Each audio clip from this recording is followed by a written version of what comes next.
बिस्मिल्लाहिर्रहमानिर्रहीम। आज आज हम अलजिब्रा सबक नंबर 4 निस्बत और तनासुब का मशक़ी सेट 4.4 का मुताला करेंगे। तो आइए इसमें सबसे पहले हमें समझना है मसावी निस्बतों का मसला।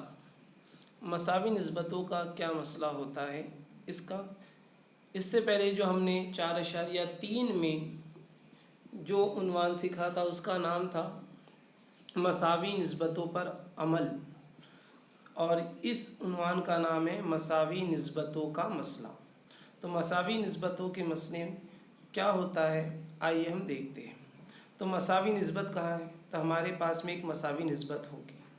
जैसे हमारे पास में A/B बराबर C/D, ये दो मसावी निस्बत है।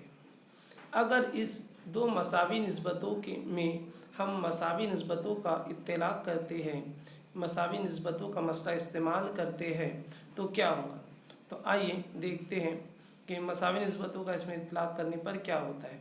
तो अगर हम इसमें लिखेंगे तो फ़र्ज़ किया हम ये दोनों निस्बतें, कौन सी, ये दोनों निस्बतें जो यहाँ पर हम लिख रहे हैं A/B बराबर C/D, ये जो दी गई निस्बत है उसको हमने क्या फ़र्ज़ किया, वो निस्बतें बराबर है किसके, K के।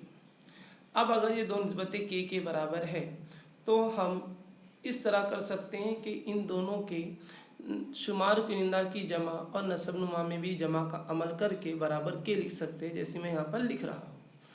जैसी तो मसावी निस्बतों के मसले से इसे किस तरह लिखेंगे हम, A जमा C बराबर B जमा D, है ना। यानी K बराबर क्या लिखे, यानी निस्बत, हर निस्बत जो हमारी है वो किसके, K के बराबर है। तो इसलिए हमने क्या लिखा, K बराबर A जमा C, यानी दोनों शुमार कुनिंदा के दरमियान जमा का अमल कर दिया और इसी तरह दोनों नसब नुमा के दरमियान भी जमा का अमल किया।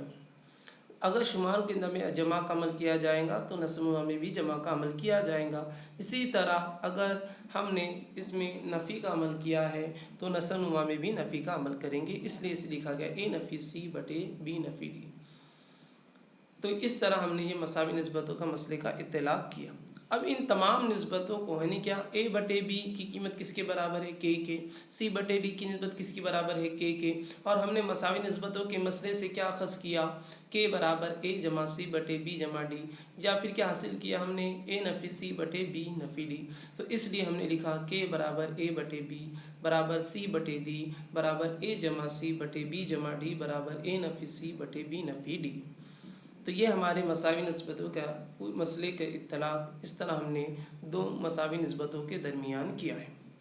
अब बात आती है कि अगर हमारे पास में दो से ज़ायद मसावी निस्बतें होंगी तो मसावी निस्बतों के मसले का इत्तलाक़ कैसे होगा।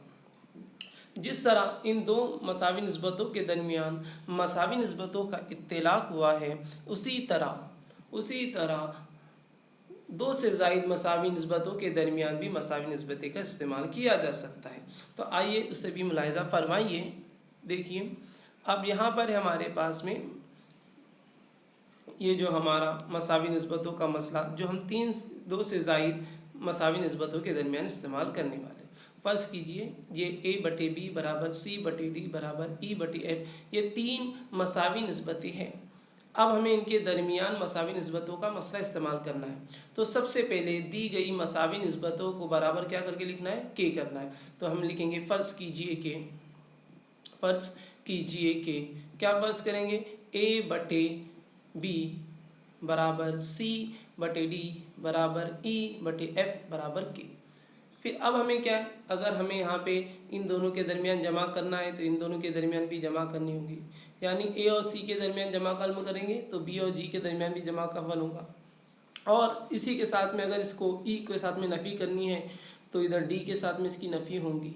तो इस तरह हम इसके आमाल हमारे ज़रूरत के मुताबिक, सवाल को हल करने के मुताबिक हम इसके अंदर उसका इत्तलाक़ कर सकते हैं। तो आइए अब हम लिखेंगे K बराबर, पहले मसावी निस्बतों का मसला की निस्बत से लिखेंगे, मसावी निस्बतों के मसले से।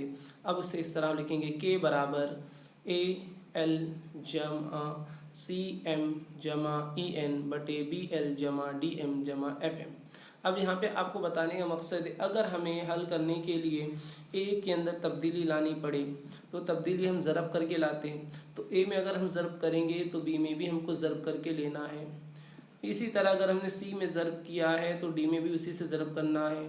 और उन दोनों के दरमियान अगर जमा का अमल हुआ है तो नीचे भी जमा का अमल होगा, और इनमें भी अगर जमा का अमल हुआ है तो इसमें भी जमा का अमल ही होगा, है ना। इस तरह हमें करना है। इसके अलावा अगर डायरेक्ट बगैर ज़रब किए भी हमें लेना है तो हम ले सकते हैं। किताब में जो हमें इसी पे मसाइल निस्बतों के मसले का इत्तलाक सिर्फ एक बज़ाहिरी तौर पर दिखाया गया है, मगर हमें ज़रूरत के मुताबिक हम इसके अंदर रद्द बदल करके इसके उसूल के मुताबिक इसे इस्तेमाल कर सकते हैं। ऐसा नहीं है कि किताब में दे दिया गया है कि इसको ज़रब करके इस्तेमाल करना है तो हम ज़रब करके इस्तेमाल करेंगे, ऐसा नहीं।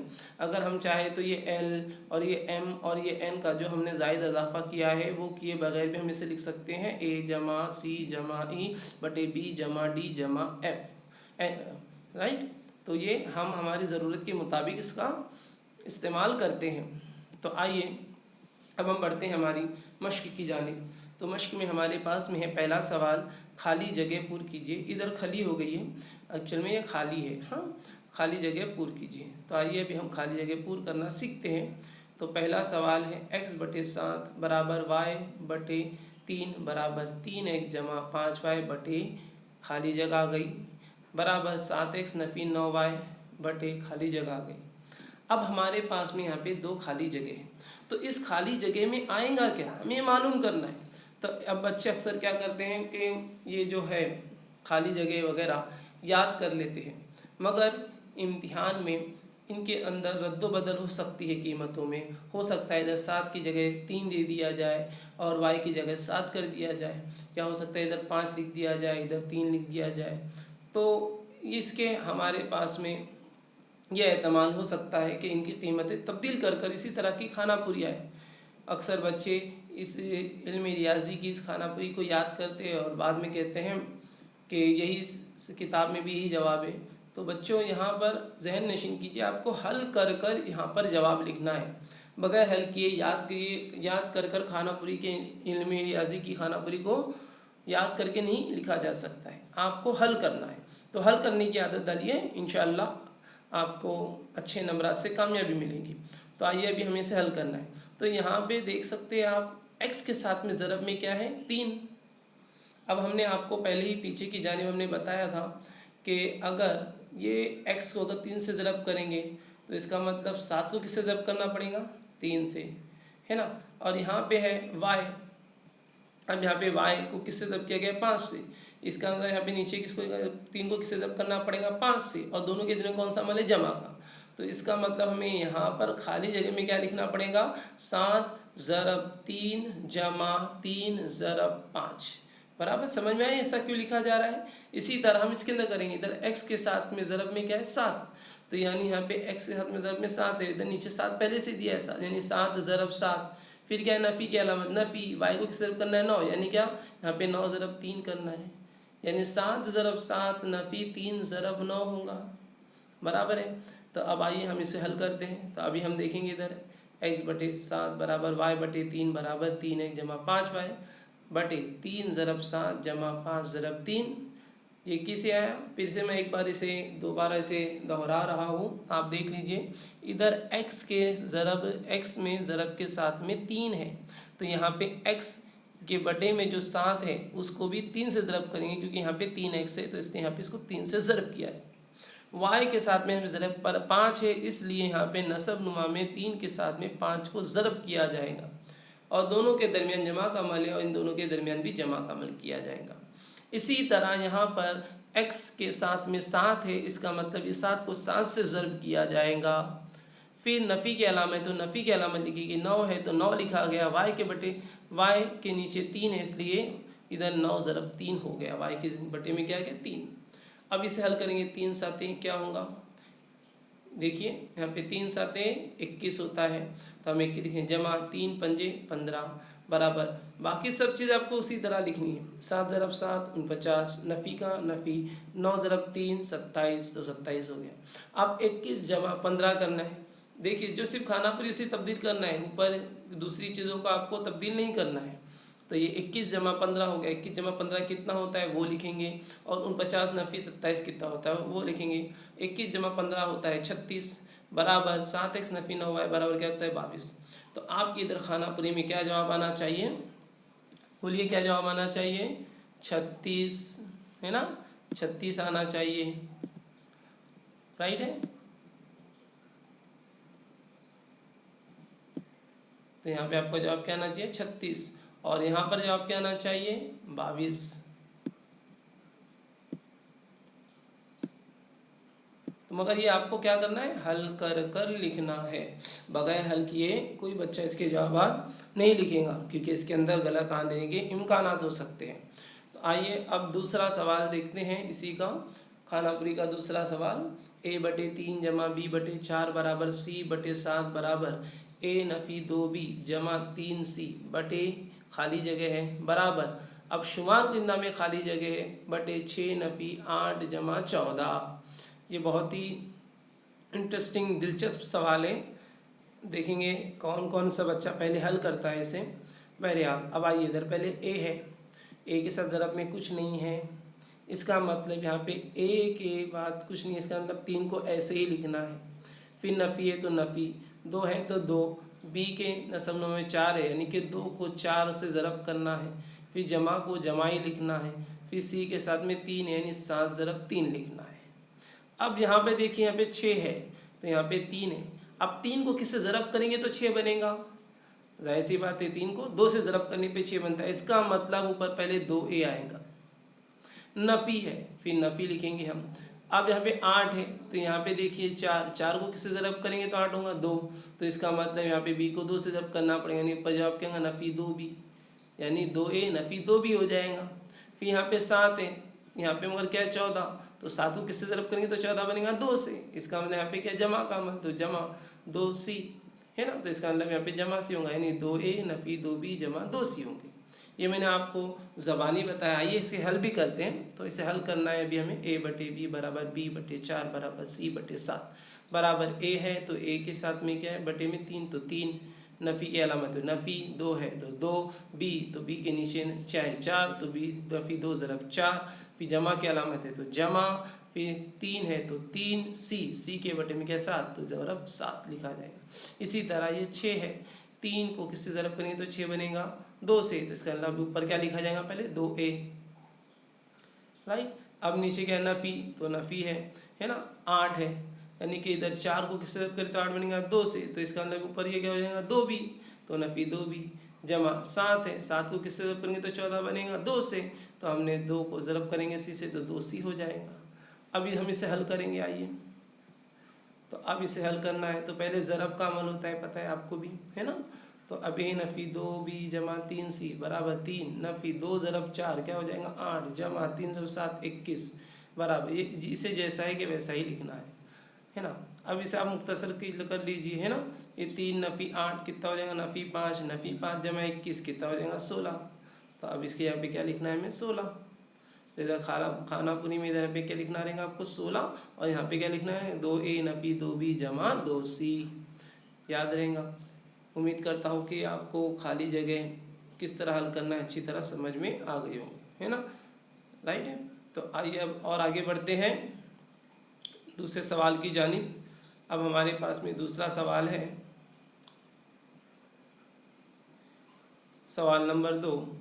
यहाँ पर दिया हुआ है हमारे पास में कि 5m नफ़ी n बराबर 3m जमा 4n हो, तब ज़ेल की इबारतों की कीमत मालूम कीजिए। अब यहाँ पे ज़ेल में कौन सी इबारत है, तो हम पहली इबारत लेते हैं। आइए देखिए पहली इबारत में क्या है, तो पहली इबारत है हमारे पास में m की कुव्वत 2 जमा n की कुव्वत 2 बटे m की कुव्वत 2 नफ़ी n की कुव्वत 2, और दूसरी इबारत है 3m जमा 4n बटे 3m नफ़ी 4n। अब आप उसको देखने के बाद में कोई अमल याद आ रहे होंगे, क्या याद आ रहे होंगे आप, हाँ हमने तरकीब व तफसील है ना, क्योंकि दोनों अरकान एक जैसे, सिर्फ दरमियान में जमा और नफ़ी का फ़र्क है। इसका मतलब ये हमने तरकीब व तफसील होगा। देखिए 3 में 3 में 4 है, जमा नफ़ी का फ़र्क है, इसका मतलब ये हमले तरकीब व तफसील होगा। तो हमें सबसे पहले यहाँ पे इसके लिए क्या मालूम करना पड़ेगा, m की निस्बत m, वो किससे मालूम करेंगे हम, इस दी गई मसावात से। तो आइए दी गई मसावात से हम हल शुरू करते हैं। तो अब हम लिखते हैं सबसे पहले दी गई मसावात 5m नफ़ी n बराबर 3m जमा 4n। ये क्या हमें दिया हुआ है, सवाल में ही ये मसावत दी हुई। अब इसे हल करना है। अब इसे हल करने के लिए क्या करना है, हमें m वाले अरकान को एक तरफ ले जाना है और n वाले अरकान को एक तरफ ले जाना है। तो यहाँ पे 5m है, यहाँ पे 3m है। तो 3m को बराबर की दूसरी जानिब ले जाना है, तो उसे क्या लिखेंगे, नफ़ी 3m। और ये नफ़ी n को इस जानिब पे ले जाएंगे तो इसे क्या लिखेंगे, जमा n। तो अब क्या हो जाएगा, हम क्या लिखेंगे, 5m नफ़ी 3m बराबर 4n नफ़ी n क्या हो जाएगा, जमा n। 3m नफ़ी 2m क्या लिखा जाएगा, 3m नफ़ी 2m, 5m नफ़ी 3m को 2m बराबर 4n जमा 1n क्या हो जाएगा, 5n। अब इसे हम क्या करेंगे, निस्बत की सूरत में लिखेंगे, यानी m की निस्बत n मालूम करेंगे। तो ये n यहाँ पर 5 के साथ में ज़रब में है, तो बराबर की दूसरी जानिब जाकर तक़सीम में हो जाएगा। ये 2m की ज़रब में है तो दूसरी जानिब जाकर 5 के तक़सीम में हो जाएगा, है ना। तो हमको मुतग़य्यरों को और नंबरों को अलग अलग करना है।